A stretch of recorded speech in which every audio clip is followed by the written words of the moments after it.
Good morning friends, তোমরা সবাই কেমন আছো? আশা করি তোমরা সবাই খুব ভালো আছো। সোনামার আরো একটা ব্লগে তোমাদের সবাইকে স্বাগত জানাই।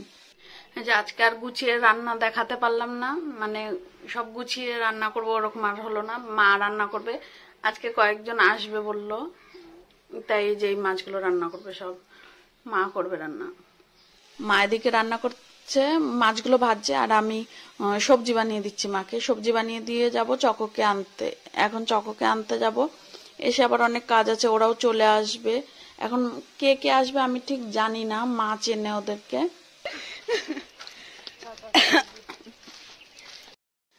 আজকে আমাদের বাড়ির সামনে যে শীতলা পুজো, তাই যে কুলো নিয়ে এসেছে। চকোকে নিয়ে স্কুল থেকে নিয়ে আসতে গেছি, তখন দেখছি যে কুলো নিয়ে আসছে, তাড়াতাড়ি করে এসে আগে দিলাম। আর যে দেখো রান্না হয়ে গেছে, এই যে এখন ভাত বাড়বে সবার। এই যে ওরা তিনজন এসেছে, ওরা হচ্ছে মায়ের গুরু বোনের মেয়ে। আর ওরা খাওয়া দাওয়া করে চলে গেছে। তারপর আমি মা চলে আসলাম ছাদে, যে তরমুজ খাবো এখন।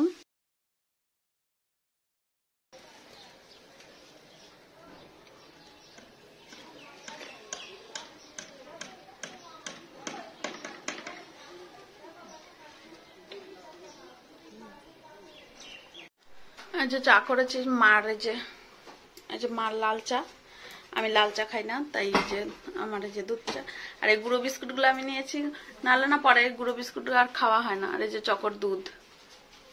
এই যে আজকে আবার গেটের সামনে এই স্ল্যাবটা বানিয়ে দিয়ে গেল, এখনই গেল। এই যে কেমন ভেজা ভেজা হয়ে আছে। গেটটা খুলে রেখেছি, নাহলে না কোনো বাচ্চা টাচ্চা এসে পাড়িয়ে দেবে।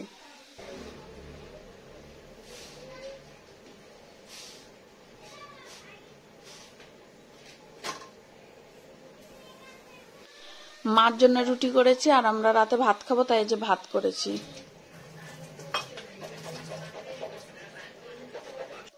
আমার ঠান্ডা লেগেছে, তাই যে এই ঠান্ডার ওষুধ খাই, হোমিওপ্যাথি। গলাটা কতদিন হয়ে গেল কেমন হয়ে গেছে।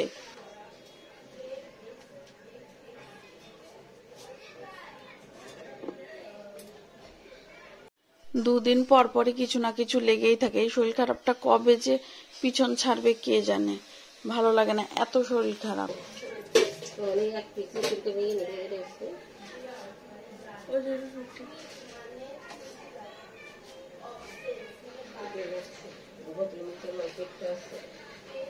বোতলে তাহলে আমাকে বলতাম সন্ধ্যাবেলা।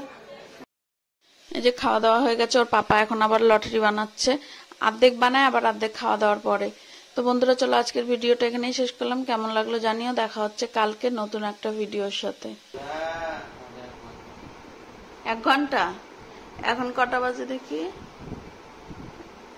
11:44। তার মানে 1:45। হ্যাঁ, তো 1:45 তো হলো।